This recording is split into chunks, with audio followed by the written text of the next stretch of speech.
This is the Greg Bedard Patriots Podcast with Nick Cattles.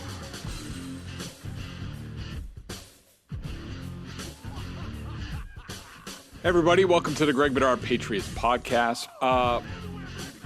We are doing the defensive draft sort of analysis preview. We did an overview. We did offense with Kevin Field, the BSJ draft analyst, and he is still abroad somewhere. I don't know if he's ever coming back. He might be taking up residence someplace in a country to be unnamed. But for now, we're happy to have him and, sort of talk to the defense. Now, just as a primer, today, this is Wednesday afternoon, I did sort of my defensive look because I knew we'd be talking defense, so I did that. I'll be doing offense for tomorrow, and sort of I go through the top draft prospects and take a look at them. And actually, almost all of these guys I've watched at least some film on, which has not been the case in years past. So just to have a little bit better grasp, at least have some sort of sense of these guys. And I got to say, Kevin's work that he's done previously on the positional capsules has been really good and sort of was a basis of a lot of things that I did on here. Kevin, welcome. How we doing? I'm doing good. I am drinking enough water that would make Tom Brady blush and he'd be giving me the tap on the bottom. I'm stuck in Europe with COVID. Need to get a negative test before I can fly home. And so every day is like Groundhog Day here, positive test after positive test. So I am excited for the draft. I'm excited to get home and have a nice cheeseburger and go from there. But it's an exciting time of year. Doing a lot of talking about the draft. It's finally here. I'm sure everyone's ready for it at this point. So as an overview of the defense, looking at these guys, and now I didn't really look at safeties. I'm just like, they have enough safeties. If they take more safeties, then good for them. They can go pleasure themselves. I'm not dealing with this. And I also just had it out with Cattles a little bit on our podcast about how, there's this whole, the Patriots are going positionless. Nobody's going to have a position. Nobody's going to know where they're coming from. It's going to be awesome. Like that kind of thing. And I'm just like, no, Nick, positionless means you don't have enough good players. That's what it means. And, you don't have a really good cornerback. You don't have a really fast linebacker. You do have a good edge guy. You don't have a really good nose tackle. So you're like, oh, yeah, we're just going to go positionless. No, and it just means you don't have enough good players, which I think they're starting to rectify. I think they did it certainly last year. I have hopes for guys like Uche and Ronnie Perkins and Cam McGrone. Maybe Kyle Duggar takes another step. Maybe Sean Wade pops at cornerback. So, I do think that they're going in the right direction. This is a big draft. We'll see whether they do that. Now, tell me if I'm wrong, Kevin. Going through these positions, and basically I broke it down as nose tackles because I think they need a run stuffer. They're very light there. All they really have is Devon Godchow, unless you want some, undrafted fat guys that they tend to stock their roster with. Cornerback, linebacker, off the ball linebacker. I looked at edge because you can't rule that out. Defensive ends, those are sort of like, Lawrence Guy, Dietrich Wise, those type of guys. So those are the positions I looked at. I thought the linebackers were really deep, and I thought the cornerbacks were really deep. And I thought every other spot was meh as far as depth. Would you say that's true? I would say, and if this hotel phone behind me keeps ringing, Greg, we will make sure we hang up on them. I would say that I would partially agree. I think the deepest position probably in the draft is edge, at least offensively. There's definitely tiers there. I think you can get a good contributor for 75 picks. Then day 3, it's more of a rotational pass rusher or development prospect. If we're focusing on the positions that those top 3 needs, which I would agree with. Interior D-line, you got to get one of those guys probably first 3 rounds, maybe the first half of the 3rd day, top of the 4th round. Barmore was taken at, I think it was 38 last year. It's not a terribly deep position. I think the Patriots, just as you referenced, they're more inclined to go with the dam or the sturdy player versus the guy that's the gap cutter. So they could look at somebody that has a little bit of position versatility, but I think that those bigger guys, there's people in the league that need them as well. The Jordan Davis, Travis Jones, Neil Farrell. There's a number of them, but there isn't a deep pile of them. Linebackers, I think there's 5 guys and then there's a draw. And this is a position that the NFL is starting to almost evaluate like running backs, right? You got the early down guys, and then you got the guys that, are change of pace, speed guys that can be brought on the field on passing downs. And then there's those guys that are 3-way players that are a little bit more rare. And then cornerback, I think, is pretty good, but you get past 8, 9, 10. Now you're talking development prospects, and 8, 9, 10 is probably the end of the second round, beginning of the third round before those guys are off the board. Okay. Let's go through the positions, and, I'll probably pick out some guys, Sure. that I want to talk about. Everybody knows that I have an affinity for Jordan Davis. I would love him in the middle of this lineup. There's a group of them, there's, Mathis from Alabama, captain, excitable guy, sort of like a leader, not exactly the greatest body for, being stout. Farrell, another bad body type of guy in the middle that I think, if he wants to become a pro and, be on the NFL training table, then I think he's got a chance to be, pretty decent. And I also liked Ogbonnia from UCLA. Big, strong guy. Do you think Mathis can play the nose in this defense? I don't know if he's a true nose. He's like 6'4", 315. I think he's a really good, strong, like 3-4 technique. Yeah. And I think they could move him around. He had some pass rushing. I think he had like 9 sacks last year. He does play pretty sturdy. I think I used the reference in one of his write-ups that he does a good job staying in the chair, not getting tipped over, taking on double teams. But to play a true nose, he might have to add weight to candidly play a true nose. I did talk to him down the Senior Bowl. He says, I feel like I'd fit in really well with the Patriots system. I know what goes on up there. It's very similar to our system down in Alabama. And I talked to all those guys, Barno, Mack, et cetera. So he's like, I'd love to be drafted by the Patriots. I don't look at him as a true nose, though, like I would Jordan Davis or Travis Jones or Ogbonnia or one of those guys. Would you say Ogbonnia is a true nose? He's going to be that's why, from my mind, he's a 5th or 6th rounder. Yeah, he's got the weight for a true nose. He's got some athleticism. I don't know if he's a total anchor. Like Neil Farrell is a guy that's going to stay. He's a fire hydrant, and Travis Jones is a fire hydrant. Those are those guys that they're right over the football when the huddle breaks and they're not moving. And so I don't know if Otito is that guy, the kid from UCLA. He could be, and they might draft him that way. And it gets down to the later rounds and they don't have one, it would be a good pick. Yeah. But I don't know if I see him that way. I think he's a little bit more athletic than that, and a little bit less sturdy. It's amazing going through these nose tackles. Like it seemed like I'm watching video, I'm reading through draft profiles, like almost all of them were like, underachieved. Like they were big prospects coming out of high school, but they never really did anything, whether it's like, DJ Davidson or, John Ford at Miami, Truesdale at Florida. I think at this position, including, their weight and things like that, like it's really incumbent to just, you got to find the right makeup with the guy, and a guy who's going to just 2-gap and just be like, all right, take up space and whatever. And like, that's not for everybody, especially in college. That's a tough projection.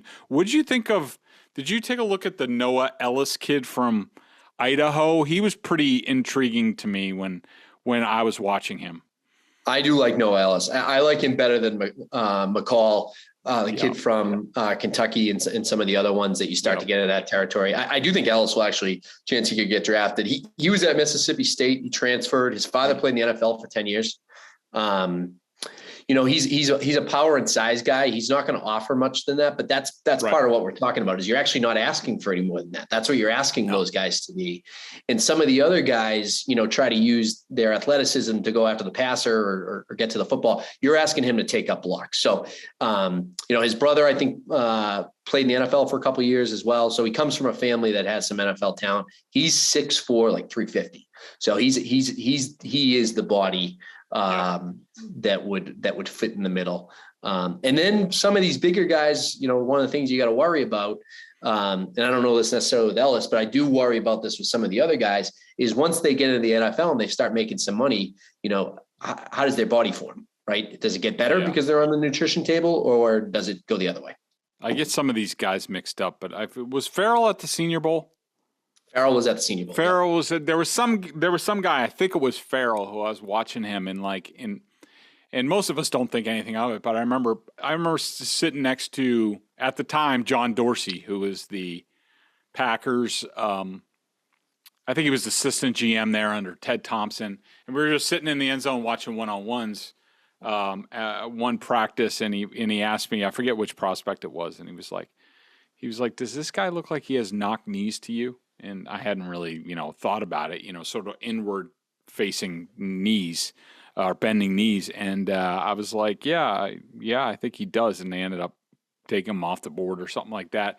But Farrell in his lower body looked a little iffy to me. Like there's some knee stuff that it would have to work out. But anyways, let's move on to cornerbacks, because I thought this was an interesting watch. Look, I'm not doing 1/100th of the homework that either you or especially these teams are doing on these guys, but this is my quickie read on these guys. I love Stingley's film, especially the early stuff. Elite traits. I mean, yes, Sauce Gardner's by far the best in this class, but Stingley, when he's right, if he's healthy, all that crap, absurdly talented, like a number one lockdown corner. Booth, I really liked Booth. I liked his compete. I liked his length. I do think he has some man upside. McDuffie, I wanted to see more. He's small. He's safe. I don't know how much upside he has as opposed to Elam from Florida. A lot of upside with him, can do a lot of things, really good traits. Really liked Armour Davis from Alabama. I think he's going to go higher than people are talking about. If I'm the Patriots, that's sort of my guy in the second round or third round if you think he's going to last that long. Dax Hill from Michigan. Good football player, can play anywhere. Where's his full time? I mean, I think for too long, this positionless stuff. Yeah, let's take a guy who can play a lot of different positions. Yeah. Well, do you have a good player to lock somebody down? Can he beat the guy in front of him at a certain spot? Don't lose sight of that. Liked McCreary a lot. Did a nice job against Mechie in their matchups. Kyler Gordon, I've heard his name a lot. A little underwhelmed by him. Sloppy footwork that needs to be developed. Does close very fast. Marcus Jones, holy hell, I wish, put him in a bigger body. I mean, Jesus. And then the other big guy for me is Tariq Woolen, the kid from Texas, San Antonio. I mean, I put on the film and I was like, and I said this on the other pod, so it's going to draw an explicit warning. But I was just like, as soon as I put on the film, within about 10 seconds, I was like, holy shit. Like, look at this guy, 6'4". He ran a 4.26. He flies. He's physical. Like, yeah, he's raw as hell. But how Bill loved Rossai Dowling, Juwan Williams, the bigger cornerbacks said, yeah, he's going to be a matchup issue. He's going to do this and that against the, yeah, hello, but this is what we're talking about. Those guys couldn't play. Those guys did not. Maybe Dowling, if he was ever healthy, might have had elite traits. This guy if Bill still has, a soft spot or a hard on for these type of guys at cornerback, then Woolen's his guy. Like Woolen has to be salivating over him. So yeah, just what do you think of Woolen and anything that you disagree with on some of my quickies? I don't think there's anything I disagree. I think Stingley is probably the highest upside, maybe the highest upside player in the whole draft. Mm-hmm. And I think there's a better chance that Stingley goes in the top 6 or 7 on draft night than he falls to the Patriots. Much better chance. I agree. Everyone that's been talking about all this stuff. If you're in a draft room, you're feeding information about Stingley in a negative way. But in there, they're salivating over his tape. Sauce Gardner is obviously a little bit of a safer pick because of his his recent track record, but both those guys, that's the top tier. And then you start getting into, McDuffie, Booth, Elam, et cetera, and how they rank those. And if they, as I said on the first podcast, if they go one of those guys 21, then I think you got to have some confidence that they feel good about them. So given the need, I think I'd feel good about that, but they're not without their flaws. I picked in the mock McCrary in the second round. I love the way that the kid competes. His arms are a little shorter. If they were longer, and he'd be a first round pick. I think it's as simple as that. I put him in McDuffie, kind of, McDuffie 1 and then him 1A.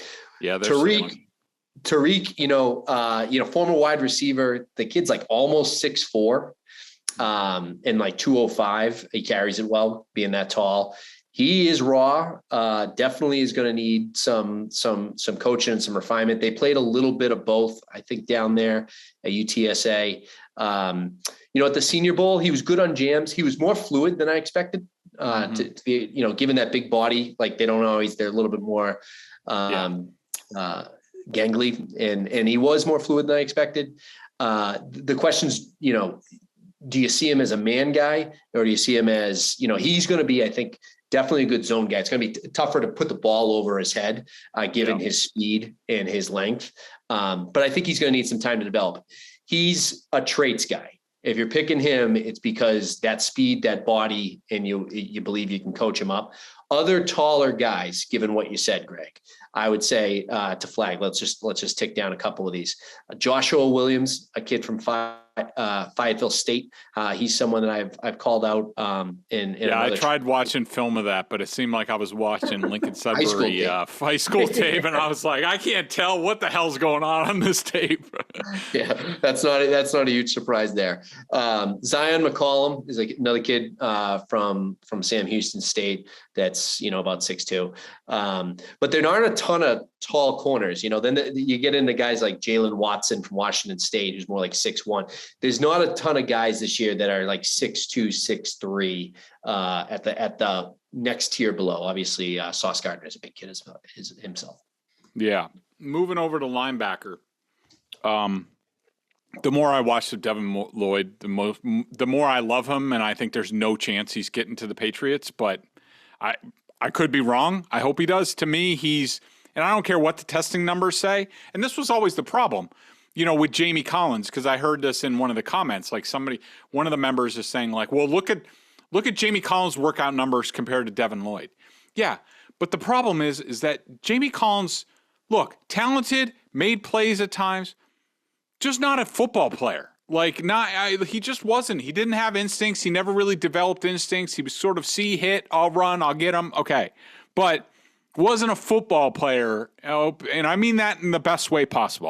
I hope people understand what I'm saying in terms of, there's some guys that just know how to play the game. Like, it's almost in their blood. That just wasn't the case with Jamie Collins. Devin Lloyd, I think, is a better Jamie Collins. He's athletic. He's smart. He's a leader. He has instincts. He knows how to play. Would love him. I liked Christian Harris more than like Quay Walker and Tindall. I watched. These are four. Let me just go through the guys I liked. Quay Walker, and there's been a lot of talk, including there's some Twitter thing today about he's not getting past the Patriots. Yes, probably because of his physical profile, 6'3.5", like 242. You know, I don't know. I don't see the instincts. Do you see that? I mean, I watched it and I'm just like, all right, he looks good, like similar to Jamie Collins. He looks the part. He looks good. But when it comes to actually playing the position, I was like, he seems a step slow on everything. Yeah. So this is what I wrote about Quay is in my notes. He started every game, played well, very well against Florida, Kentucky. He flashes at times, but he's going to make some mental mistakes while freelancing. Difficult evaluation with all the talent around him. You're going to see a GM fall in love with him because his intangibles, huge wingspan, huge athleticism. Yeah. The thinking is going to be his best football's in front of him and he can play in any scheme, right? Yeah. That's summarized kind of my notes. And that's what we're seeing, right? Yep. Is the same thing you're saying about Tariq Woolen is applying here for Quay Walker, right? Mm-hmm. Is you're betting on those traits a little bit earlier. But he reportedly did well in interviews. He's got good intelligence. But people say like, oh, Quay's such a big kid.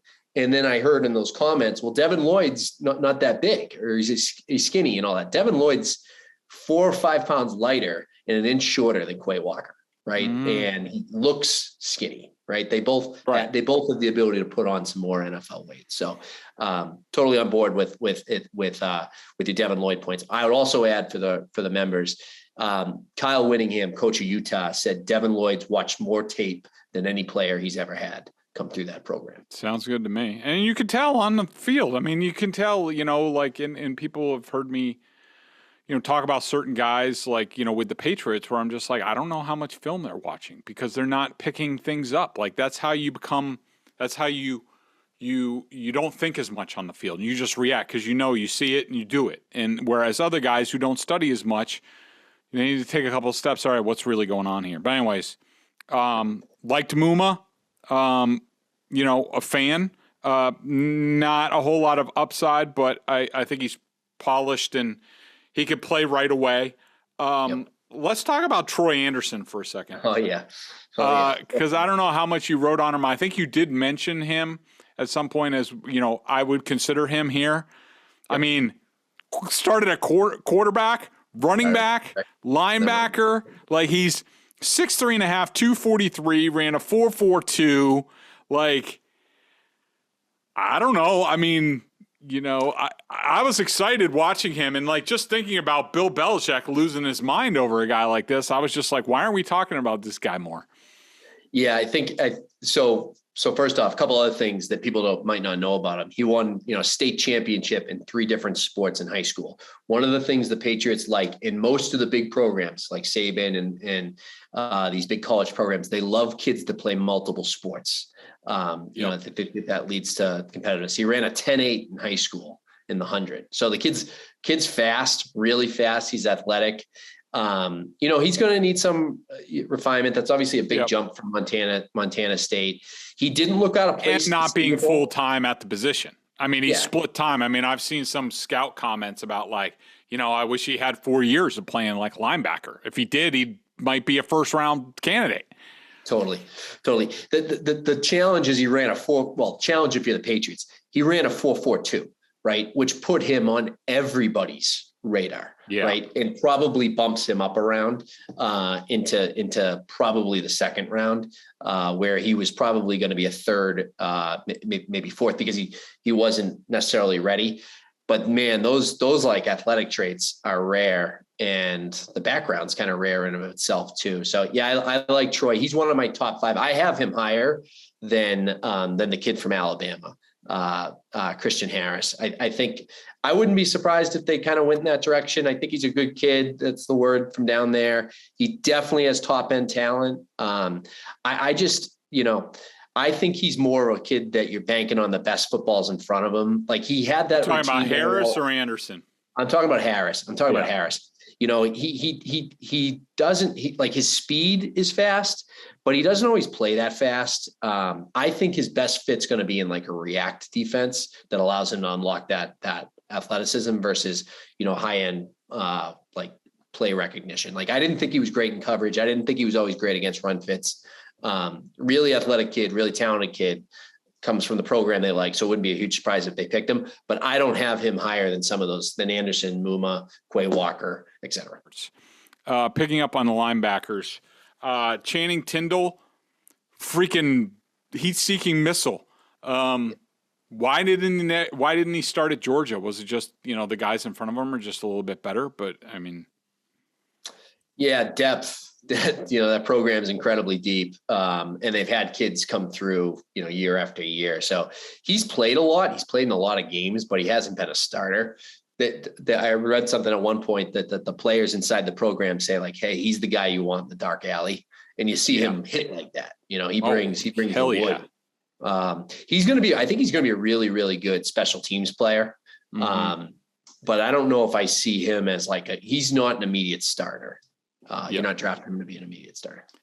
Darian Beavers from Cincinnati, you knocked it out of the park with your Kyle Van Noy. I thought the same thing. He's Kyle Van Noy. I mean, I think he's more of an inside backer with outside versatility. I'm sure other people will see it the other way. DeMarco Jackson, App State, looked like Landon Roberts to me with more upside. Now, I did want to get to guys that I was not as high on that people like to mention. Nakobe Dean is on that list. Look, I think he'd be to me, he's a Tampa 2 middle linebacker, Colts, one of those schemes where, you got 4 big guys up on the line of scrimmage and you're just free. Now, look, smart as hell. I get all the intangibles, and I think he's going to be a really good player in this league. I just don't think he's an ideal fit for the Patriots, especially the way they're constituted. Now, if they get Jordan Davis, then hell yeah, I want Nakobe Dean playing behind him. But you got to understand, this might have been the most talented college defense at Georgia, maybe in in college football history. When we look back on it and what these guys do in the pros, and you're talking about these guys on the defensive line. Nakobe Dean's 5'11", he's 231. He needs to be kept clean. He was kept clean at Georgia. I just don't know what happens in the pros when he's not. When the Patriots say you need to sneak in there and take on a 330-pound guard. Let's see how that goes. I did not like Asamoah from Oklahoma, really small. Damone Clark from LSU, he's got the back issue, had the back surgery. Didn't really like his film. I thought he was stiff, not overly special. And another guy who a lot of people love that's coming on strong, Leo Chanel from Wisconsin, really bulked up. He almost looks like a comic book character in terms of how big, how strong he is. And he can blitz like the Dickens, but I don't know if he can really play linebacker in the pros. So any big arguments on the I'm not high on list? I think I saw Leo somewhere in one of these, granite statues here in Madrid. But you're right. He's absolutely, built like a block. But my concern with Leo, at least early, is, when I say early, I mean the first 2 rounds is he ran athletic numbers, tested well at the combine, but he was not really asked to do much of the pass game at Wisconsin. They drop into zone coverage. How's he going to do in a man scheme is the big question with him, given his size. So everyone that's worried about the Pats, how they're athletically a linebacker getting beaten. I don't know if he fixes that for you. And I think that's my concern with Leo. I do like him. He's probably my 6th guy, but that's definitely the concern. Damone Clark, maybe he's a late round guy because unfortunately back issue. I like Damone. Neil Farrell and Damone played really well against Alabama. Mm-hmm. And that's where I was skeptical of him coming into the year. I don't think he had been the player that he maybe had gotten some credit for leading into his senior year. I think he did have a good senior year. He's got to do, even though his size, he's got to do a little bit better taking on blockers, with diagnosis and things like that. But he's got speed. He's a good locker room guy, like a tough locker room guy, leader type thing. And those are kind of the intangibles that when I think about linebackers, I think are valuable. But he's going to be a late round guy now, and somebody that they I don't know if they go unless they're trying to just stack picks for a roster as redshirt years for of course, next season. Bill. We know Bill loves those injury guys. And speaking of that, let's go over to the edge real quick and spin through these. Sure. I love David Ojabo from Michigan. I mean, the ruptured Achilles on the pro day. Somebody's going to benefit that. It might as well be the Patriots. I mean, he is. I think he's a better Chandler Jones. He's better than Chandler Jones when he came out. He's an impact player. You're looking for like a Von Miller-ish type of guy on the edge, tradey, like does everything. Like he's the guy. I was blown away. It had to be on the medical for him. I'm willing to I'll take the first year hit if I have to get the fifth round, maybe at the end of it. That's why I'm big on the Patriots trading down. Get down to the bottom of the first, take a risk on one of these guys, get that fit. Whether it's, that's why I would take Jamison Williams in the first round. Jabo's another guy I would take, who's an injury risk, who I would take in the first round. Other guys who pop for me, I like Drake Jackson. I'm not big on USC guys though. Love Pascal from Kentucky, sort of inside outside guy. Let's see. And tell me about Barno. I haven't heard much about him. I was going through, I watched him, and I was like, he was another guy just like the cornerback, Tariq Woolen. I was like, when I watched this, turn on his film, and I was like, holy crap. So tell me about Barno. I think I put in one of the comments, somebody had asked me about Barno. Testing, you said. And I said, oh God, he tested so well. He was going to be like one of my sleepers. So I haven't called him out a ton in picks, but I do like Barno. I've liked him all season. He led Power 5 in 2020 in tackles for loss. And so he's got a, long frame size. He's thin. He looks thin.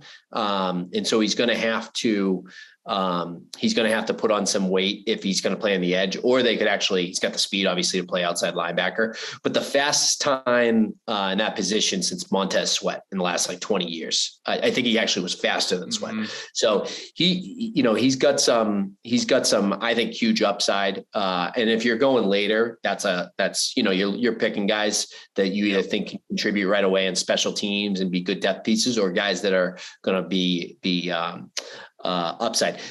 One of the things I always get worried about with Barno, guys like Barno, is he's really thin through the legs, which I think sometimes is a red flag. Yep. And so I wouldn't want to go. That's why I said, early, if he's going round 3, that might be a little early for me. But I do like Barno. I also like Drake Jackson. If Drake Jackson went back to school, which is what I expected, he's probably a top 15 pick next year. Yeah. Right. So you're looking at a guy, he played at the wrong weights. He played 270, then he was low, and his tape's kind of off. He's not great against the run. They got to find the right fit for him, but athletically, and he's produced, he's a guy that's another high upside guy. Yeah. Let's real quick, I only got a couple minutes, but I wanted to spin through sort of your Patriots. Your first round mock, just, I want to go over the Patriots pick. Devin Lloyd at 21, completely agree with that. And my mock, he wasn't there, so I went Trevor Penning. I like him. He's sort of, to me, he's the last tackle with really, first round, potential to play left tackle very early in his career. Everybody else, I was not a big fan of Raymond, even though I didn't watch a ton of film on him. I think it's iffy whether he's a starting, a good right tackle. In terms of Raymond, but Devin Lloyd, I have no problem with that. I think the kid's a great player. You also had Roger McCreary. I have no problem with that kid. Alante Taylor, damn it, you took a safety. I don't know anything about him, but Wan'Dale Robinson you talked about earlier. Yeah, dude, bring me the slot guys. You mentioned Neil Farrell there. I might also get my run stuffer there. Isaiah Thomas, liked him.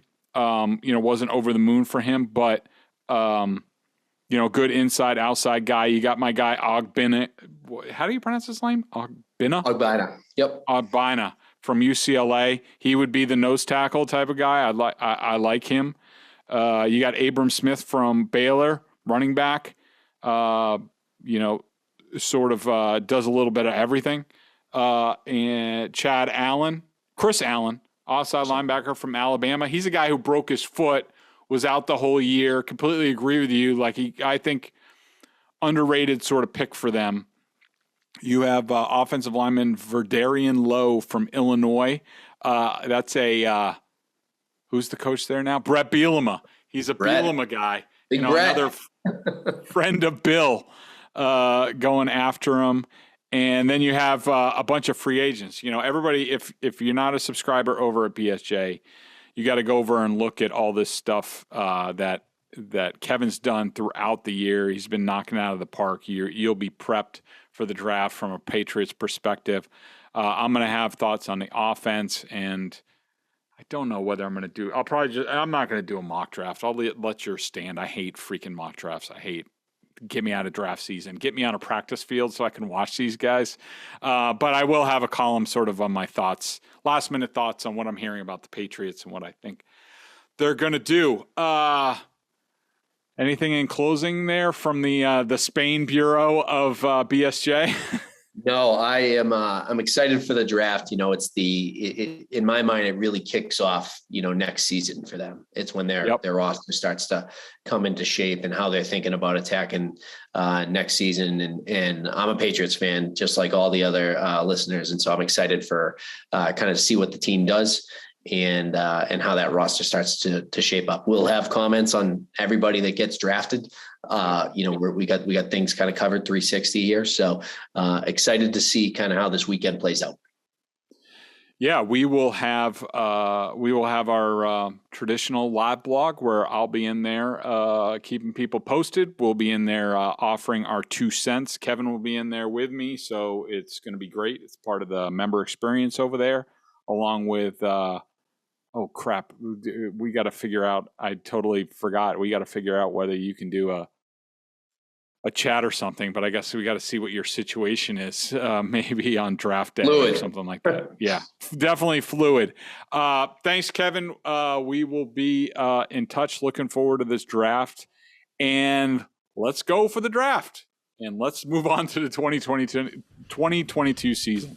Thanks, Kev. We will see you on the flip side, and take care. See you, everybody.